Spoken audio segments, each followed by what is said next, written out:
신약성경 갈라디아서 4장 4절부터 7절입니다.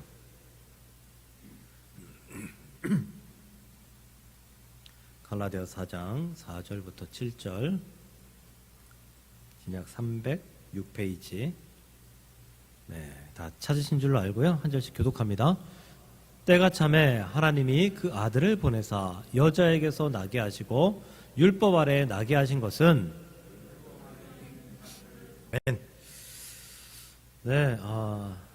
오늘 사도신경 8번째 말씀, 동정녀 마리아에게 나시고 라는 말씀으로 말씀 전할 때에 많은 은혜가 우리 안에 있기를 축복합니다. 딸들 서운해하지 마십시오. 아들이라고만 말씀에 기록이 되어서 서운할 수도 있는데, 우리는 하나님의 아들뿐만 아니라 딸, 하나님의 자녀, 아들이라는 것은 그저 대표적인 의미라고 생각하시면 될 것 같습니다. 지난주 말씀은 지난주죠. 지난주는 맥주감사주일로 드려서요. 지난주 말씀은 성령으로 잉태되어였습니다. 오늘의 말씀하고 지난주 말씀하고 비슷한 면이 분명히 있습니다. 성령으로 잉태된 사건은 예수님께서 완전한 하나님의 아들, 그리고 신적인 권위를 인정하고 또 신적인 그 권위를 증거하는 그런 말씀이고, 이 성령으로 잉태된 사건은 이사야 선지자로부터 있었던 구약의 약 800여 년 전에 있었던 그 예언의 성취로 말미암아 이것은 역사적인 사건이다라고 말씀을 드렸습니다. 그러므로 성령으로 잉태된 사건은 참된 사실이고 역사적인 사실이며 하나님의 살아계심을 증거하는 사건이다라고 믿으시길 주의 이름으로 축복합니다. 오늘 지난번의 말씀에 이어서 동정녀 마리아에게 나신 예수님의 의미와 교훈, 그리고 우리의 삶에서의 적용을 듣도록 하겠습니다. 야구를, 축구를, 규칙 잘 아시나요? 남자분들은 뭐 잘 아시겠죠? 근데 여자분들은 잘 몰라요. 아셔요? 그래서 예전에 제가 그냥 그 TV를 보고 굉장히 오래된 것 같아요. 10몇 년, 20년 된 것 같은데, 어떤 그 연예인이 나와서 이야기하는데, 남자와 여자가 야구를 보러 갔습니다. 야구를 보러 갔는데, 야구장 가보신 분 아시겠지만 규칙 상관없이 신납니다. 아주 재밌습니다. 근데 타자가 안타를 치고 1루까지 나갔습니다. 1루는 뭔 줄 아시죠? 여자분들도 1루까지 나갔습니다. 그리고 다음 타자가 볼넷으로, 볼이 4개가 되면 걸어서 1루까지 가거든요. 볼넷으로 1루까지 가는데 그 여자친구가 이상해서 남자친구한테 물어봅니다. 아니, 볼넷으로 1루까지 간다는 건 이해하겠는데, 저 1루에 있던 사람 왜 저 2루로 가? 라고 묻습니다. 그랬더니 남자가 한다는 말이, 이게 윷놀이냐, 업고 가게? 라고 했다는, 그런 이야기가 있는데, 그만큼 여자분들은, 제가 여자분들을 무시하는 게 아니라 관심이 없으니까요. 관심이 없으니까 규칙 잘 몰라요.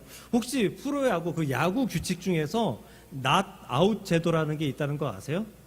잘 모르시죠? 낫아웃이 뭐예요 도대체? 스트라이크 아웃이 됐는데 낫아웃이래요. 스트라이크 아웃이면 아웃이지 무슨 낫아웃은 또 무슨 낫아웃이에요. 이상하잖아요. 뭐냐면 세 번째 스트라이크 볼이 들어오거나 아니면 세 번째 스윙을 해서 아웃이 됐을 경우 포수가 그 공을 잡지 못하고 땅에 떨어뜨릴 때가 있어요. 그때는 아웃인데 아웃이 아니에요. 그때는 포수가 얼른 공을 집어서 1루까지 공을 던져서 1루수가 1루 베이스를 밟아야지만 아웃이 되는 거예요. 그런 규칙 굉장히 복잡하잖아요. 여자분들을 알 리가 없죠. 그런데 작년이었죠. 도쿄올림픽 굉장히 막 중요하고 또 우리의 가슴을 설레게 했던 경기 중에 배구 경기, 여자 배구 경기 기억나시죠? 막 감동이 있었다 막 그러면서 아주 극찬을 했는데, 배구 경기 규칙 아세요? 그냥 우리 편에서 공을 저쪽으로 넘기면 되는 거지 정도. 잘 몰라요. 우리나라 잘하는 유도 경기 잘 몰라요. 업어치기가 뭐고 빗당겨치기가 뭐고. 근데 그 우리 눈으로 그냥 봤을 땐 비슷한 것 같아요. 그 기술이. 몰라요. 근데 우리나라 선수가 국제 경기에서, 올림픽에서 우리나라 선수가 그 경기에 나갔다 그러면 여자분들도 관심을 갖고 봐요. 특히 뭐 메달 결정전, 결승전 이러면 아주 관심을 가지고 봐요. 그냥 뭐가 중요하냐? 아무것도 안 중요해요. 우리 선수가 이기는 거. 그거 하나만 중요해요. 해설자들도 마찬가지예요. 해설자들이 해설을 할 때 옛날에 권투 해설하는 거 어릴 때 들어보면요. 우리 선수가 어퍼컷을 때렸습니다. 그러면 상대 선수가 우리 선수를 때려도 상대 선수가 우리 선수를 때렸습니다라고 해설을 해야 되잖아요. 그렇게 해설 안 해요. 우리 선수가 맞으면 우리 선수가 맞았습니다. 상대 선수가 아무리 때려도 상대 선수가 때렸다는 소리 안 해요. 우리 선수가 맞았습니다. 우리 선수가 위험합니다. 우리 선수 위주로 이야기를 한다고요. 심지어는 권투 경기 하는데 상대편 선수가 좀 더 잘하는 것 같아요. 그럼 얄밉잖아요. 뭐 해설자도 얄미운가 봐요. 그러면은 상대 선수 괜히 보고 저 선수 생긴 게 마음에 들지 않아요? 뭐 이런 비하하는 이야기까지 마구 해댑니다. 그래도 우리는 아무렇지도 않아요. 왜냐하면 그것을 보고 있는 사람, 해설하는 사람 모두 다 한 마음으로 우리 선수에게 관심이 있기 때문에 우리 선수만 잘하면 되니까 우리는 그렇게 하면서 스포츠 경기를 봅니다. 우리의 관심은 오직 우리 선수, 우리 팀, 우리의 메달 요거에만 관심이 있는 거죠. 제가 수요일 날 우리 권사님들을 이렇게 수협에 모시고 오기 위해서 차량 운행을 합니다. 그럼 이제 장권사님 댁에 이제 장권사님 부부를 모시러 가면 이제 많이 걷지 못하시니까 골목으로 이렇게 들어갑니다. 그럼 골목으로 들어가면 그냥 두 분이 태우면 되는데 이제 이권사님 부부는 그 댁 앞에 안 계시고 신정 내거리역 그 신장로라 그러죠. 옛날 말로. 그 큰 길거리에 이렇게 나와 계세요. 나와서서 기다리세요. 근데 뭐 차 운행이 그렇잖아요. 빨리 갈 때도 있고 조금 늦을 때도 있고 차가 막히니까 어쩔 수 없는 거죠. 뭐. 그렇게 가면 어떤 날은 너무 빨리 가요. 한 7분, 8분. 그러면 그때 나와 계시는 경우도 있고 안 나와 계시는 경우도 있거든요. 그럼 그럴 경우에 제가 신정 내거리를 건너가면서 아주 유심하게 이렇게 봐요. 아주 유심하게 봐요. 우리 권사님들이 거기 계시는지. 근데 내거리역 조금 건너와서 막 차들만 살짝 없으면 거기 사람들이 수두룩하게 많은데 사람이 수십 명이 있는데 제 눈에는 이 권사님하고 정 권사님 두 분이 딱 눈에 띄어요. 저한테는 다른 사람들은 관심이 없으니까 저는 두 분만 관심이 있으니까 다른 사람이 심지어 거기 대통령이 지나가도 몰라요. 그냥 두 분만 제 눈에 이렇게 색안경 낀 것처럼 그냥 그렇게 보이는 거예요. 영화나 드라마 보면 남자와 여자가 첫눈에 딱 반하고 또 사랑하는 사람들 딱 만날 때 그 화면이 어떻게 돼요? 포커싱이 그 여자 눈에는 남자만 이렇게 딱 포커싱이 돼가지고 다른 쪽에는 희미하게 보이죠. 남자만 보이죠. 여자도 마찬가지고 여자만 보이고 다른 사람들은 희미하게 보여. 아무 상관없어요. 그 두 사람한테는 그 상대 한 사람이 중요한 거 한 사람밖에 안 보이는 거예요. 왜? 내 관심 오직 그 사람에게밖에 없으니까. 우리가 사도신경을 바라보는데도 우리의 관심을 어디에 두고 바라보느냐, 우리가 무엇을 강조해야 되느냐, 무슨 말씀을 우리가 신앙의 고백으로 하나님께 드려야 되느냐, 이것을 우리가 우리 머릿속에 집어넣고 마음속에 새기고 해야 된다라는 거예요. 사도신경을 보잖아요. 저 여기 앞에다가 사도신경 주기도문 이렇게 적어놨는데 혹시나 막히는 경우가 생길지 몰라서 적어놨는데요. 여기 지금 사도신경이 9줄로 적혀 있습니다. 제가 적은 거에는요. 그 중에서 첫 줄은 나는 전능하신 아버지 하나님 천지의 창조주를 믿습니다. 하나님에 관해 있어요. 그 다음은 나는 그의 유일하신 아들, 이제부터 예수님이 나와요. 세 번째 줄 성령으로 잉태되어 마리아에게 나시고, 네 번째 줄 본디오 빌라도 고난을 받아 십자가에 못 박혀 죽이시고, 다섯 번째 줄 장사된 지 사흘 만에 죽은 자 가운데 다시 살아나시고, 여섯 번째 하늘에 오르시어 전능하신 아버지 하나님 우편에 앉아 계시고, 일곱 번째 거기로부터 살아있는 자와 죽은 자를 여기까지 다 예수님에 관한 고백이다라는 거죠. 첫 줄 빼고. 그리고 마지막 두 줄은 성령, 공교회, 성도의 교제, 죄 용서, 부활과 영생에 대해서. 뭐예요? 사도신경의 중심, 사도신경의 관심은 무엇을 하는 거냐? 예수님한테, 하나님한테 내가 예수 그리스도로 온전히 믿습니다라고 고백하는 게 우리의 관심, 우리의 중심이 되어야 된다라는 거예요.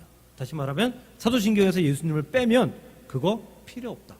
아무 필요 없다. 아무 짝에도 쓸모없다. 이렇게 얘기하면 좀 큰일 날 수도 있는데 어쨌든 별 소용이 없다. 가장 중요한 안고 없는 찐빵 같다.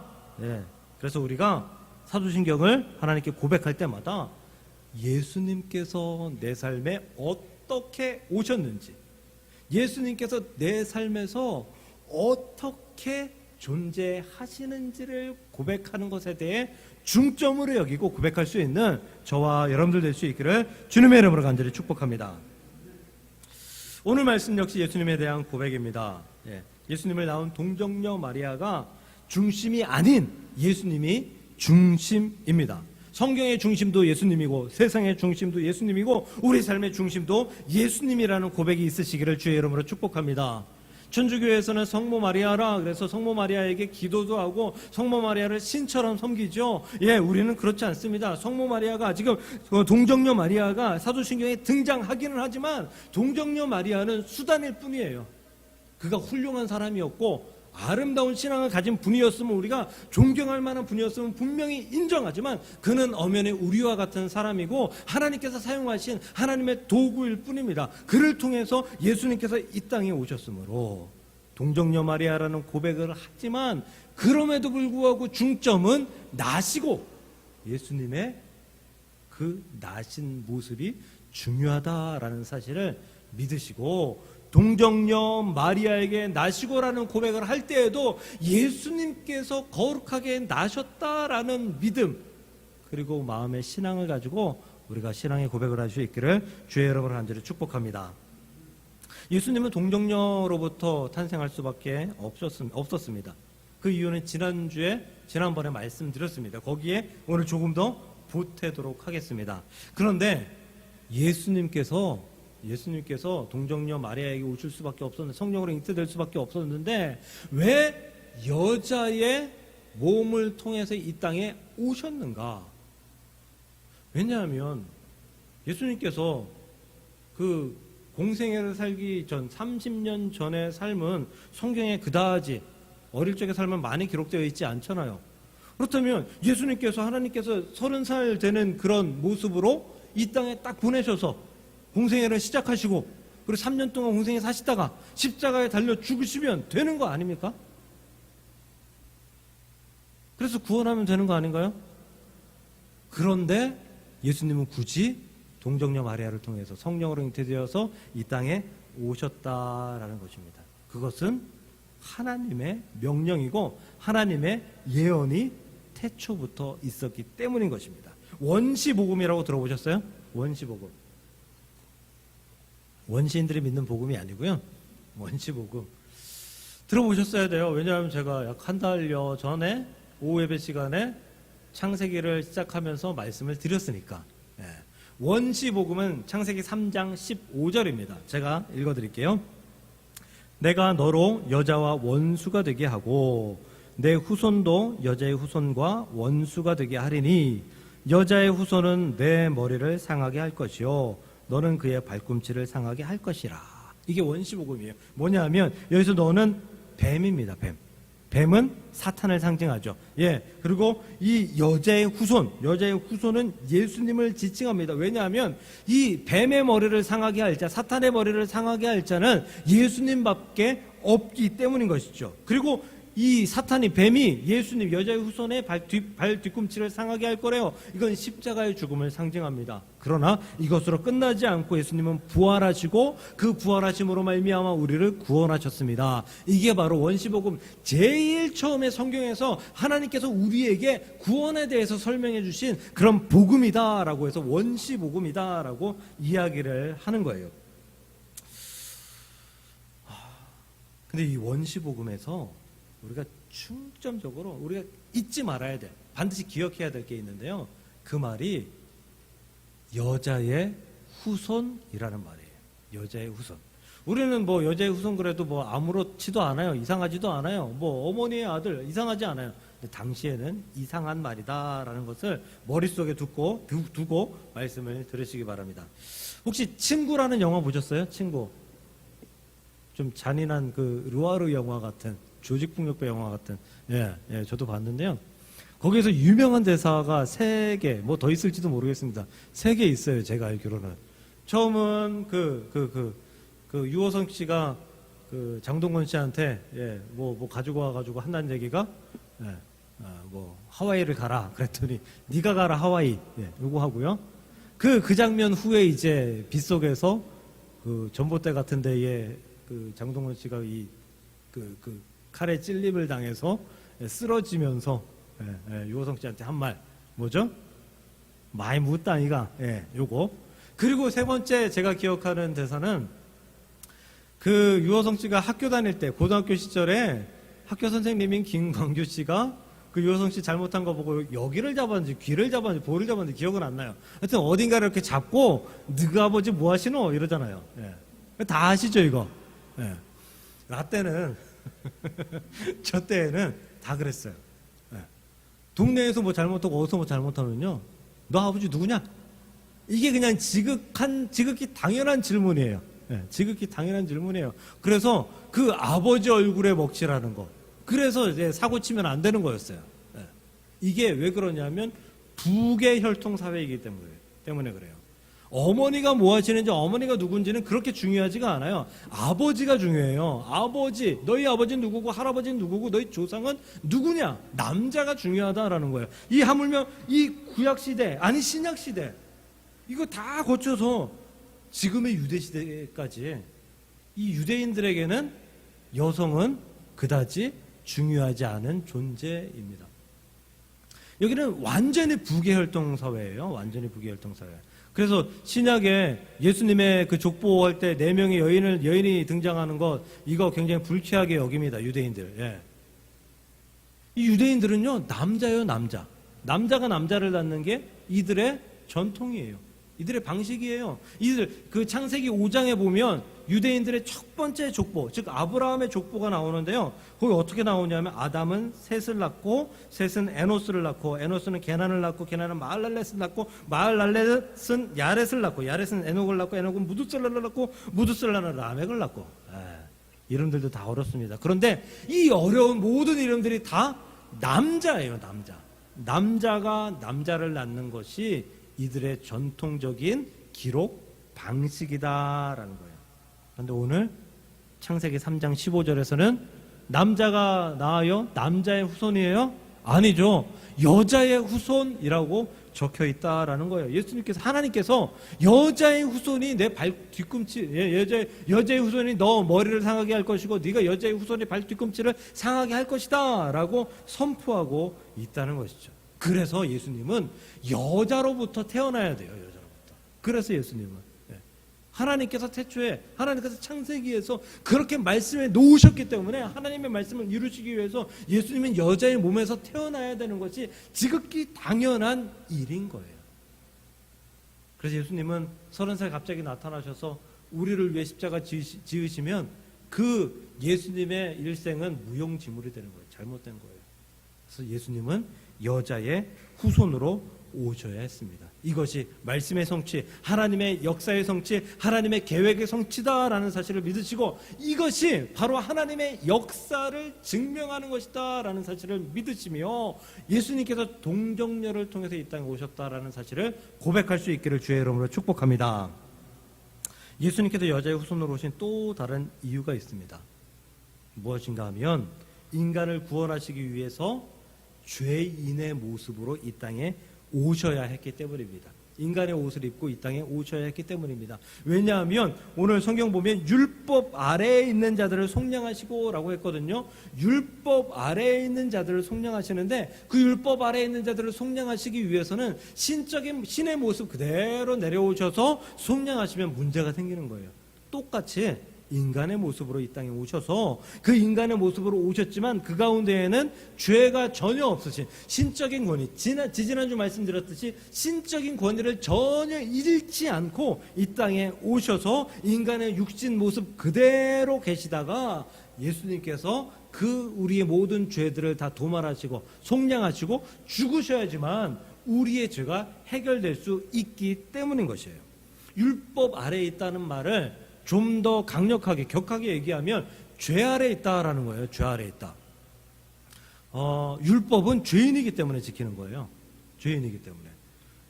죄인이 아니면 죄가 없으면 율법을 지킬 리가 없죠. 뭐뭐 해라, 뭐뭐 하지 마라. 예, 죄인이 아니고 죄를 지을 가능성이 없는 사람들한테 이것을 명령할 이유가 없어요. 이거 만지지 마라는 것은 이걸 만질 가능성이 있기 때문에 만지지 말라는 거잖아요. 죄를 지을 가능성이 있기 때문에 율법을 지켜야 되는 거예요.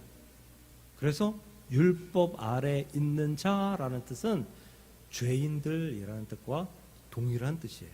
그러므로 율법 아래에 있는 자가 죄인이라는 뜻과 동일한 뜻인데 하나님 예수님은 율법 아래에 있는 자의 모습과 동일한 것 같은데 그는 죄가 없으신 여인의 몸을 빌려 태어나신 예수님, 거룩하신 하나님이시다라는 것입니다.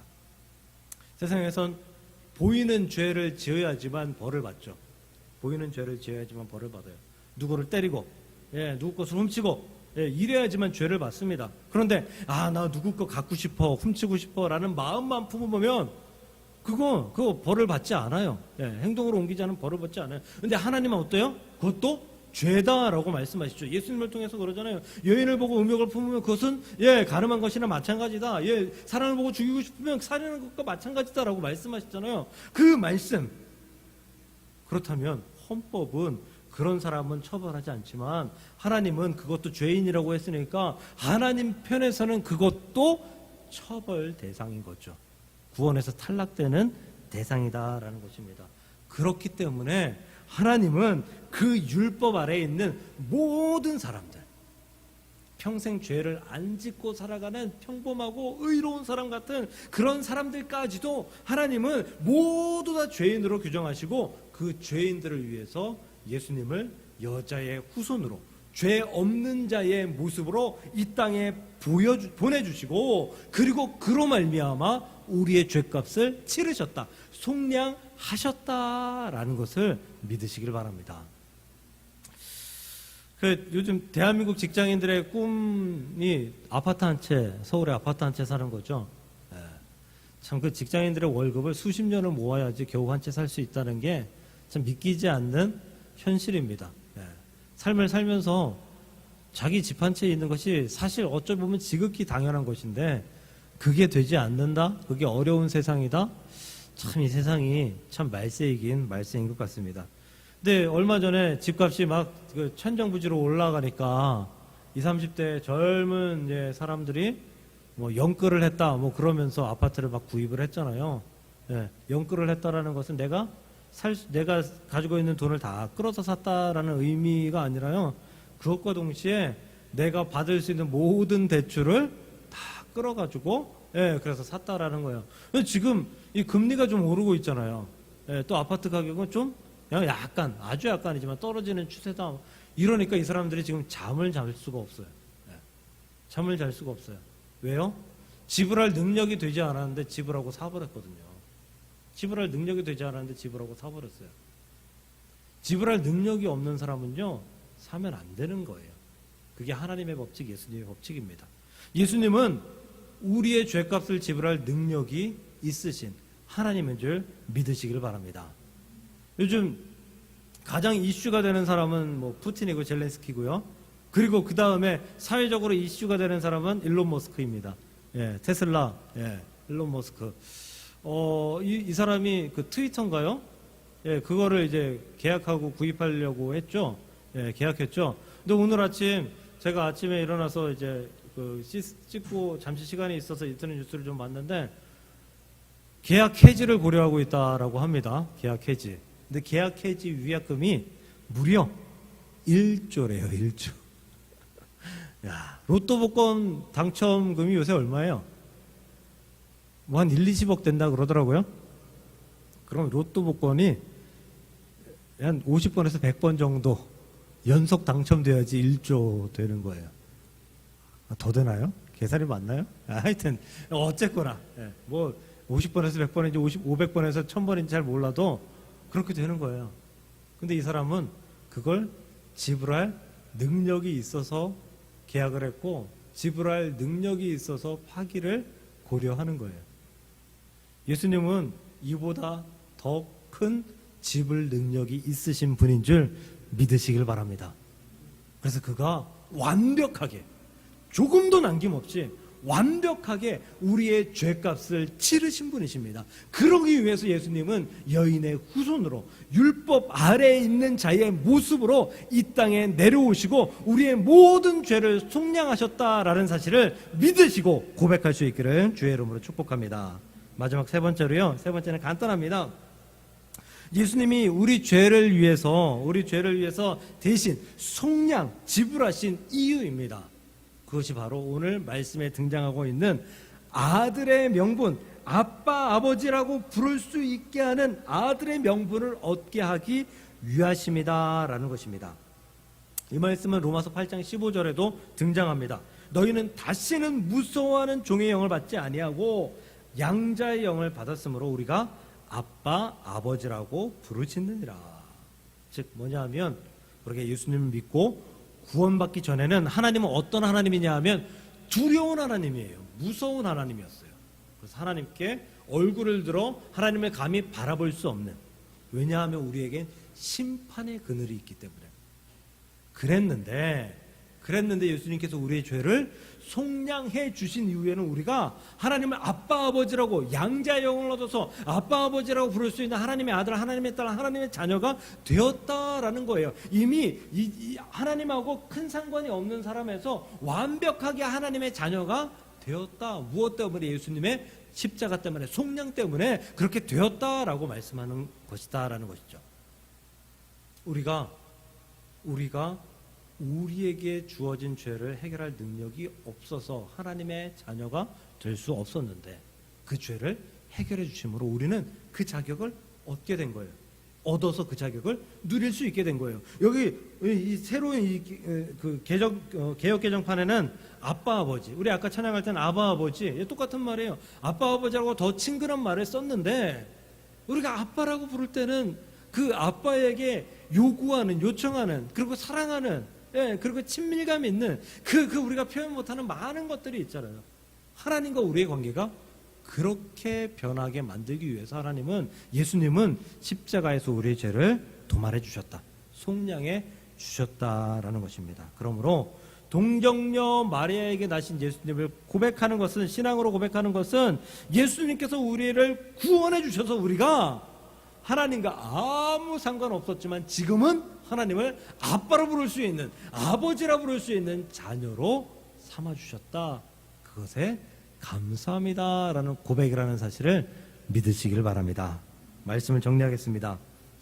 예수님 반드시 동정녀에게서 나셔야만 했습니다. 그래야 완벽한 구원을 이루실 수 있기 때문입니다. 창세기 13장 15절에 예언의 그 여자의 후손, 그 예언을 이루시기 위해 이 땅에 오셨고, 또 죄가 없으신 분으로서의 자격을 얻기 위해 여인의 후손으로 오셨고, 또 그 결과 우리에게 하나님의 양자의 영, 자녀가 될 수 있도록 예수님께서 만들어주셔서 속량하셔서 우리는 결국 이렇게 하나님을 섬기고 예배할 수 있게 되었다라는 사실을 기억하시며, 동정녀 마리아에게 나신 예수님을 고백할 때마다 하나님, 완벽한 하나님을 찬양합니다. 우리의 죄를 사해 주시는 하나님을 찬양합니다. 우리가 아빠 아버지라고 부를 수 있도록 도우시는 하나님을 경배합니다. 고백할 수 있는 저와 여러분들이 될 수 있기를 주님의 이름으로 간절히 축원합니다. 기도하겠습니다. 하나님, 우리가 하나님을 아빠 아버지라고 부르고 아빠 아버지 되시는 하나님 앞에 떳떳하게 나서 구원을 외칠 수 있도록 그렇게 역사하신 예수님의 희생과 그 사랑, 그리고 그 희생과 사랑을 주시기 위해서 처음으로 발걸음하신 동정녀 마리아에게 나신 예수님의 거룩하신 모습, 그 모습에 감사하고 또 감사하며 우리의 믿음을 고백합니다. 그러므로 하나님, 우리가 그 믿음에서 떠나지 않게 하시고 그 고백에서 우리의 진심이 느껴질 수 있도록 하나님 우리를 붙들어 주옵시며, 우리가 그렇게 고백할 때마다 우리가 하나님의 자녀로서, 하나님의 능력자로서, 하나님의 은혜로서, 하나님께서 축복하시는 축복으로서, 아버지 믿음의 백성으로서 부족함이 없도록 주께서 역사하시고 인도하여 주시옵소서. 예수님의 이름으로 감사하며 기도 드리옵나이다. 아멘. 아멘.